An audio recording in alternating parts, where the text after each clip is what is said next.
Welcome in, Broncos country, to our 9th game preview video for the 2025 season, as your Denver Broncos, currently sitting at 6-2, are set to take on the Houston Texans, who are sitting at 3-4. The Broncos are coming off their most impressive victory of the season as they blew the doors off the Dallas Cowboys 44-24. Denver took advantage of Dallas's porous defense, which is towards the bottom in almost every statistical metric. The same cannot be said for this Houston Texans defense. They're toward the top in every single statistical metric on defense. This is going to be a massive litmus test for Bo Nix and this Broncos offense. This is the most difficult defense they will have faced to this point in the season, and they're going to have to find a way to deliver the goods and at least get close to replicating what they did against the Dallas Cowboys with the Broncos defense not having Pat Surtain for this game. But this Broncos defense is going to be going up against a pretty streaky Houston Texans offense. The main reason for that is the poor offensive line that the Texans have put in front of CJ Stroud. Their solution to their bad offensive line last year was to trade away their franchise left tackle Laramie Tunsil. Yeah, that hasn't exactly gone well for them. Their offensive line is even worse this year than it was last year. They struggle to consistently protect CJ Stroud. They struggle in the run game, and it feels like this Texans offense is constipated because they cannot get anything going. This offensive line is so frustrating to watch. So I believe the Broncos are going to have some advantages in this game when it comes to dealing with this Texans offensive line. We'll talk about that a little bit further in this video. As we always do, guys, we approach these game preview videos from the opponent's perspective, go through their roster, assess their strengths, assess their weaknesses, determine how the Broncos can attack some of these weaknesses, and how the Texans can use some of their strengths to attack the Broncos' weaknesses. But before we do that, guys, I do want to go over the X's and O's real quick, talk about this coaching staff and what they bring to the table. Their head coach is DeMeco Ryans. DeMeco was previously the defensive coordinator for the San Francisco 49ers. He took over that job after Robert Saleh went to be the Jets head coach. Ryans, he runs that Saleh-style system, a lot of quarters, a lot of cover three, it's a lot of zone coverage. It's not the same as the Vic Fangio zone coverage, though. They don't run it as soft and squishy as Vic Fangio defenses tend to do. It's very much a Robert Saleh-inspired defense. His offensive coordinator is Nick Caley. When you look at Nick Caley's offense on film, you see a lot of West Coast elements, you see some elements of Sean McVay's offense with the Rams, but you also see elements of Josh McDaniels' offense with the New England Patriots, that Erhardt-Perkins style offense. And when you look at where Nick Caley came from, he was an assistant under Sean McVay with the Rams, and he was an assistant under Josh McDaniels with the New England Patriots. So his scheme has influence from both of those offensive minds. Their defensive coordinator, the guy who actually calls the plays, is Matt Burke, but they're running DeMeco Ryans' system there in Houston. Let's go ahead and get into this roster here, courtesy of my favorite website, RLads, and we're going to start off with CJ Stroud, the Texans franchise quarterback, who has become, in my opinion, one of the most underrated quarterbacks in the NFL. A lot of people are saying that CJ Stroud has regressed. He had an awesome rookie season. Last year, the Texans offense had struggles, and a lot of those struggles, people put them on CJ Stroud. It's been kind of the same thing this year for the Texans offense, and everybody wants to put it on CJ Stroud, but you're not watching the film. Yeah, CJ is missing a few throws here and there, but he's also running for his life on almost every other play because his protection isn't holding up. You can't expect a quarterback to be sustainable in the drop-back passing game if he's running for his life every other play. I'd spray some throws too if I were running for my life on every other play. So for CJ Stroud, he's 155 for 232 through the air. That's a 66.8% completion, 1,623 yards, 11 touchdowns, 5 interceptions. He's making chicken salad out of chicken feathers out there. That's indicated with his EPA per play. He's got the 11th best EPA per play out of 35 eligible quarterbacks. His success rate, 47.81%, is also 11th best out of 35 eligible quarterbacks. His completion percentage over expected leaves something to be desired, but that's a raw stat that doesn't account for receiver drops. That's 19th out of 36 eligible quarterbacks. PFF doesn't think that CJ Stroud is doing enough with his offense, though. They're only crediting him with 8 big-time throws to 10 turnover-worthy plays. I know PFF isn't everybody's cup of tea. Their grades are fishy, but their metrics like big-time throw, turnover-worthy play, adjusted completion percentage, etc., those are all pretty reliable. His average depth of target is 22nd out of 38 eligible quarterbacks, 8.0 yards per attempt, 71.5 adjusted completion percentage, which is tied for 31st out of 38 eligible quarterbacks. Not great, Bob. So PFF, they clearly think that CJ Stroud could be playing better.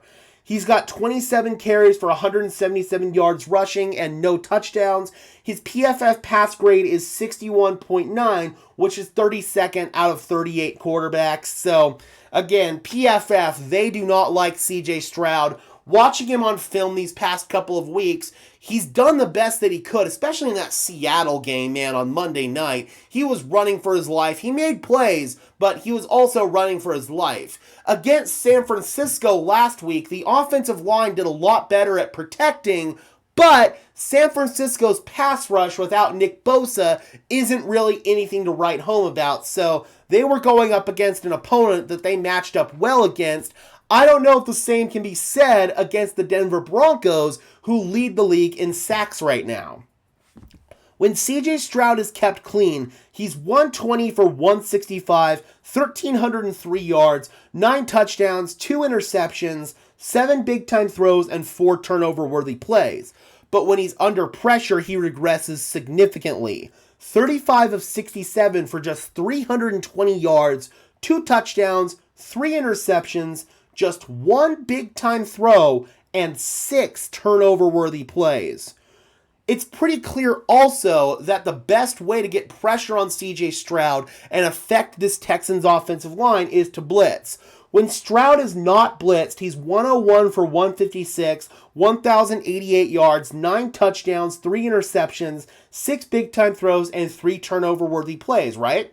But when he's blitzed, he's 54 for 76 for 535 yards, 2 touchdowns, 2 interceptions, just 2 big-time throws, and a whopping 7 turnover-worthy plays in 7 games.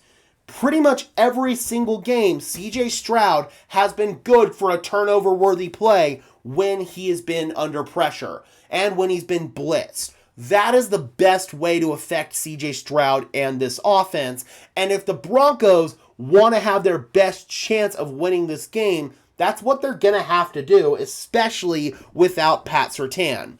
The Texans' run game, towards the beginning of the year, it was really, really rough to watch. But Woody Marks, their 4th-round draft pick, he's emerged as their RB1, and he's at least stabilized things for them in terms of having a receiving threat out of the backfield and at least having a somewhat competent running back. He's got 57 carries for 214 yards. His yards per carry isn't anything amazing. It's 3.75. 1 rushing touchdown, but he's got 13 receptions for 165 yards and 2 receiving touchdowns. Woody Marks can definitely be a big-time threat out of the backfield, and I'm a little bit scared if the Texans find a way to isolate Woody Marks on Alex Singleton. That could spell really bad news for the Denver Broncos. Woody isn't anything to write home about in pass protection.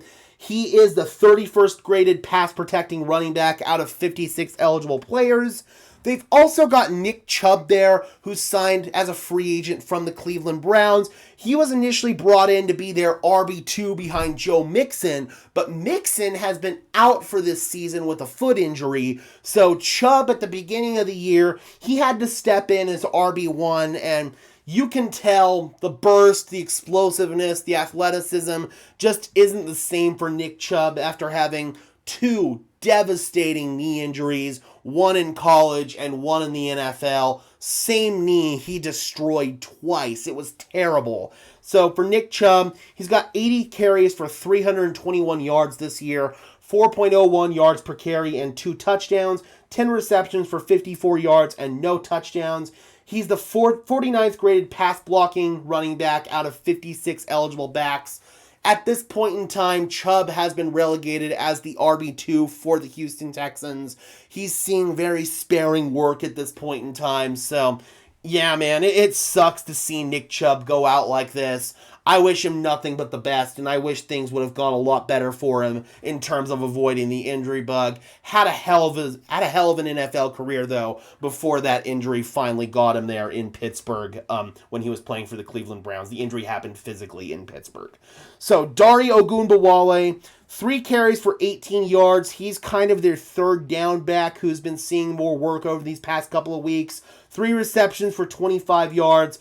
Nothing great in pass protection. 31st running back. Also tied with Woody Marks, actually, out of 56 eligible running backs. And then Dameon Pierce, he's still there. I remember at one point in time, Dameon Pierce, everybody thought that he was going to take over and be the next big thing for the Houston Texans.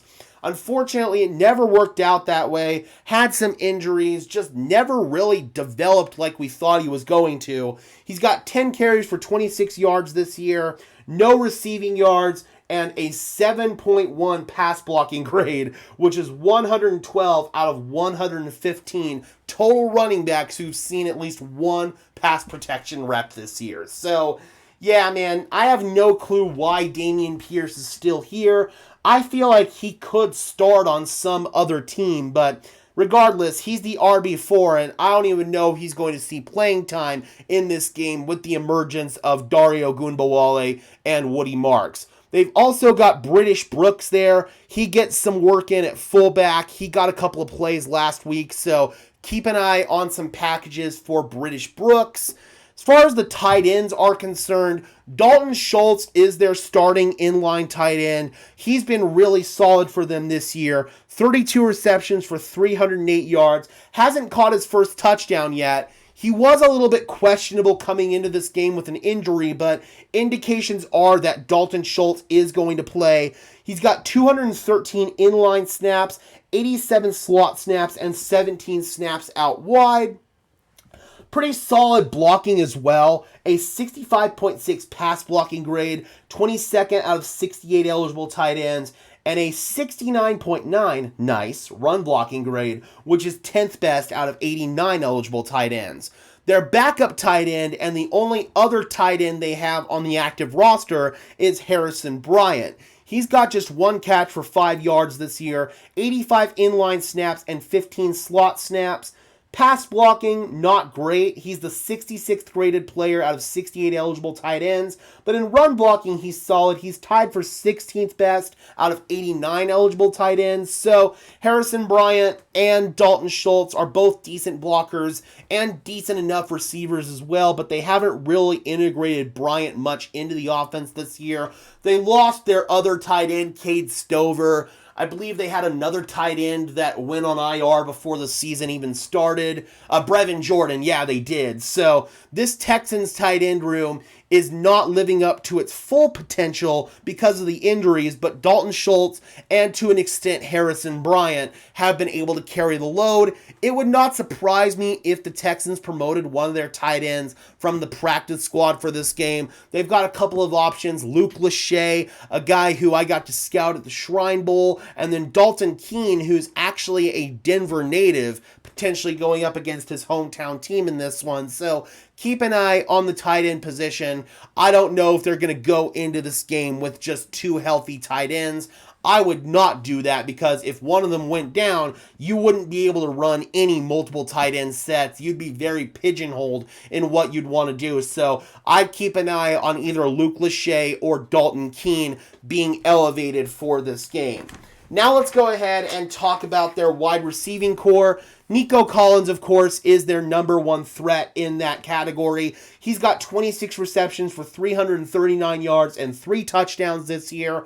He's their X-receiver, 248 wide snaps and 43 slot snaps. Their number 2 receiver would be their slot guy, Christian Kirk, who's returning from injury in this game. They ended up trading for Kirk from the Jacksonville Jaguars. Prior to that, Kirk was in Arizona. He's been one of the better slot receivers in the NFL when he's been healthy. 10 receptions for 109 yards and no touchdowns. He's got 83 reps in the slot and 34 out wide. Xavier Hutchinson has been filling the role as their Z receiver. He's got 18 receptions for 192 yards and 3 touchdowns, 253 wide snaps and 68 slot snaps.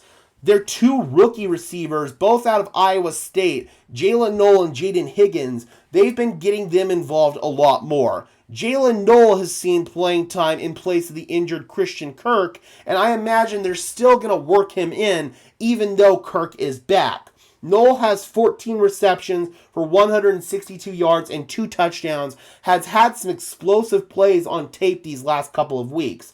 100 slot snaps and 38 wide snaps. And then Jaden Higgins, who's more of their bigger-bodied guy, he's got 13 receptions for 155 yards and 2 touchdowns, 225 wide snaps and 33 slot snaps.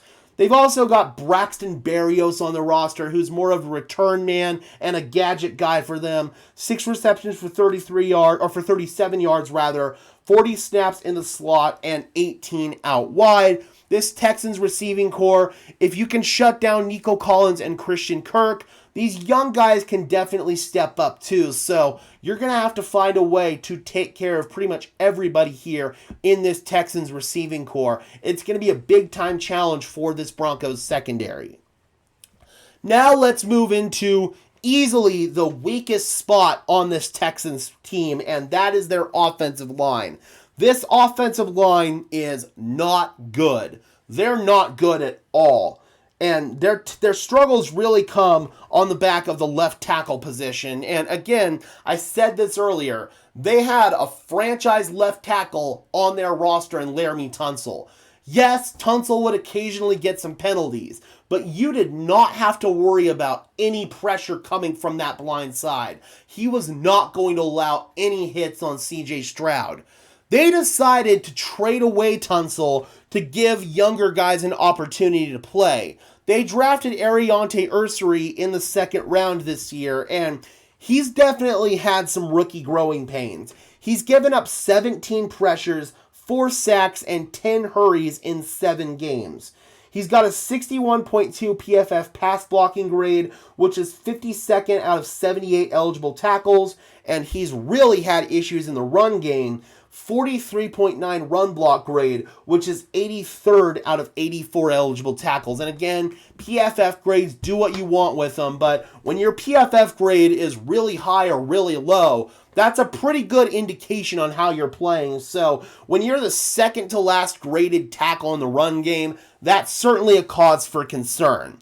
Laken Tomlinson, their left guard, he's been all over the league at this point. He's got 8 pressures allowed, 2 sacks, and 4 hurries, a 57.4 pass block grade, 47th out of 84 guards, and a 58.4 run block grade, which is 48th out of 84 guards. Their center, Jake Andrews, that position has been a revolving door for the Houston Texans. They've had Jarrett Patterson there. They've had some other guys there. It seems that Andrews has finally stabilized things. He's been solid in pass protection, only allowing 6 pressures, no sacks, and 4 hurries. A 68.9 pass block grade, which is 10th out of 36 eligible centers. But again, another low PFF grade in the run game, a 52.7 run blocking grade, which is 36th out of 37 eligible centers. So for this offensive line, if they struggle to get push in the run game, I don't care who you have back there. You can have a spring chicken running back in Woody Marks, and he's not going to live up to his potential.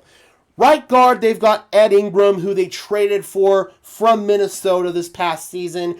Ingram's been okay. 9 pressures allowed, 1 sack, and 6 hurries.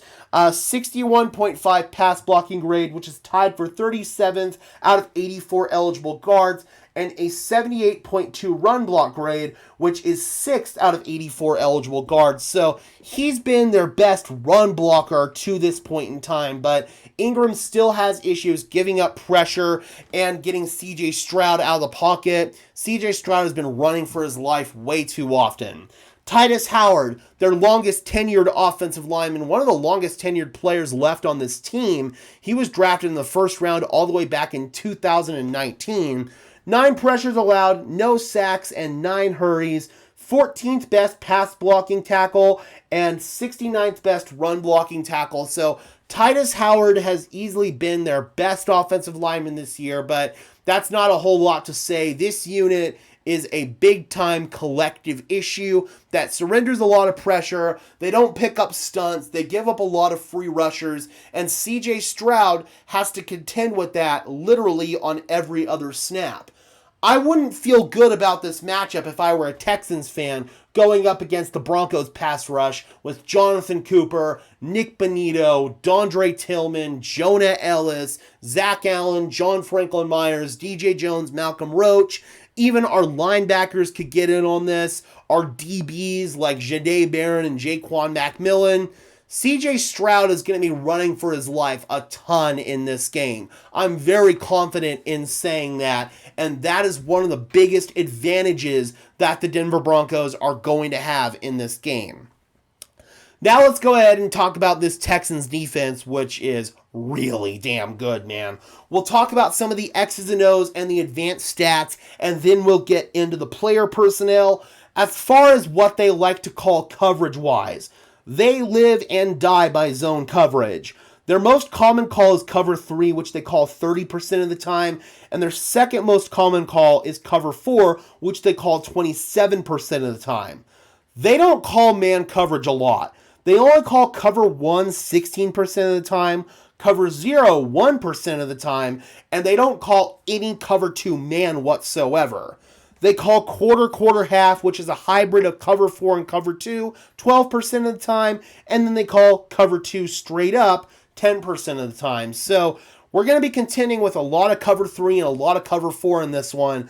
Bo Nix is going to have to find those voids in the zone. He's going to have to basically stay patient and attack the underneath stuff against the quarters. But we've had this conversation throughout the NFL this week.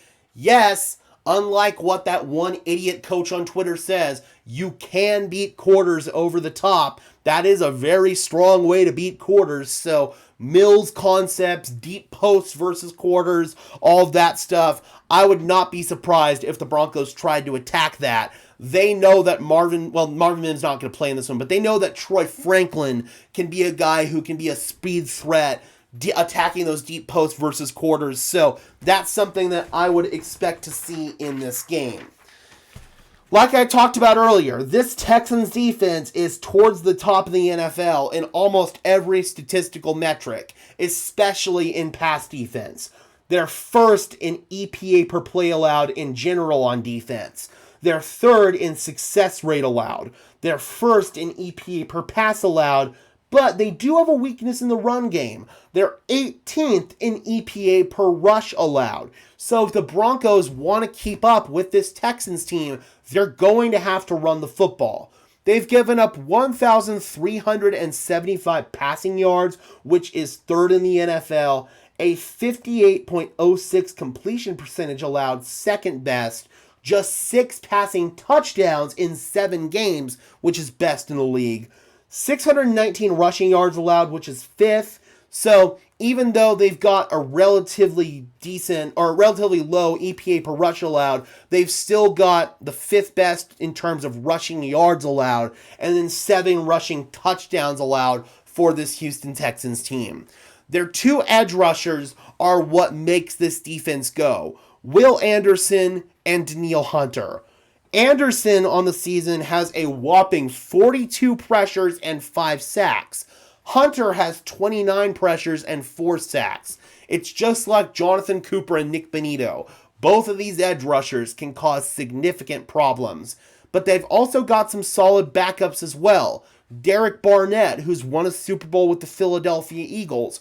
Darrell Taylor, who's been in Seattle and Chicago. Dylan Horton's not going to play in this one. He was ruled out. But they've also got Danico Autry, who's been a good player in his own right. So they've got some good rotational players on the edge as well. Interior defensive line, you've got Sheldon Rankins, the former Saint, who's played with Sean Payton. Tim Settle, who they got from Buffalo. Mario Edwards Jr., and then Tommy Togiai.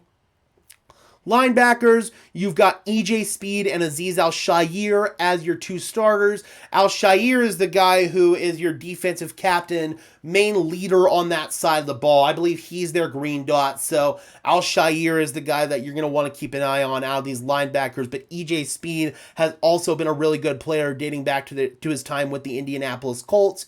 You've got Henry To'oTo'o, Jake Henson, Christian Harris, and Jamal Hill. Harris, I believe, has started games for them, and so has To'oTo'o. So they've also got good depth here in their linebacker room.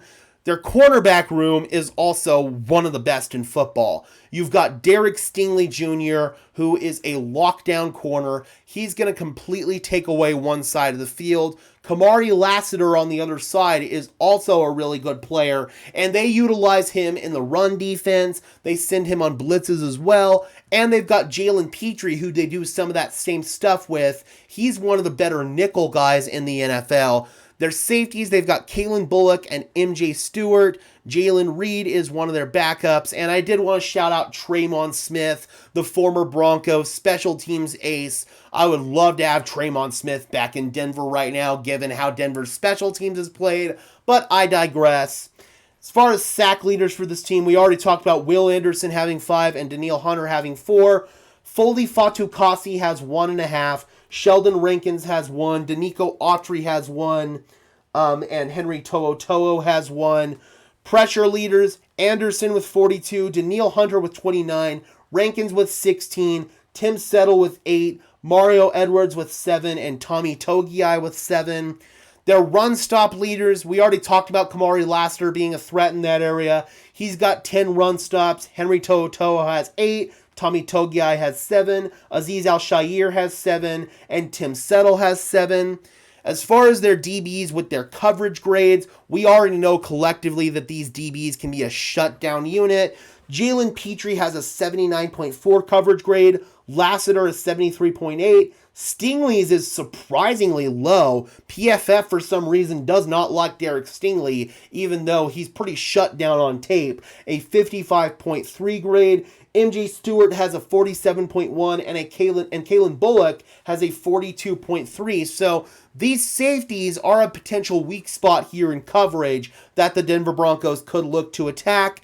And then finally, their linebackers in coverage, you've got EJ Speed with a 70.6, Henry To'oTo'o with a 67.9, and Azeez Al-Shaair with a 67.1. So that is the Houston Texans defense. Again, they're the best defense that the Broncos have faced collectively to this point. This is going to be a big test for Bo Nix and this Broncos passing game with how good this Houston Texans secondary is. So we're going to have a really good gauge, no pun intended, on how this Broncos defense is going to play, or how this Broncos offense is going to play for the rest of the season after this game. Let's go ahead and talk special teams real quick. They've got Kaimi Fairbairn as their kicker. He's been one of the more reliable kickers in the NFL historically. Tommy Townsend is their punter, the former Kansas City Chief. And then Austin Brinkman is their long snapper. John Weeks, their longtime long snapper, is no longer there. He is now on the 49ers. Jalen Knoll is their punt returner. And then they've got Tremon Smith and Jalen Knoll as their 2 kick returners. So those are the Texans in terms of their player personnel. Let's go ahead and get into the keys to victory for this game. As always, stay healthy. We do not need any more injuries on this team, and no stupid penalties, no pre or post snap penalties, false starts, jumping off sides. Holding calls, they'll happen sometimes, but try to limit those as much as possible. No pass interferences, try to limit those. Obviously, those have been a big point of emphasis in terms of what the officials have been calling against the Broncos this year. So stay healthy, no stupid penalties, knock on wood as always. Run the damn ball. If your offense is going to have any chance against this Houston Texans defense, you're going to have to take advantage of their biggest weakness, and that is run defense. J.K. Dobbins, R.J. Harvey, I expect it to be another big game from them. If we don't have at least 100 yards rushing in this game, hell, I'll go even higher than that. If we don't have at least 150 yards rushing between all of our backs and Bo Nix in the quarterback run game, then we are not going to win this game.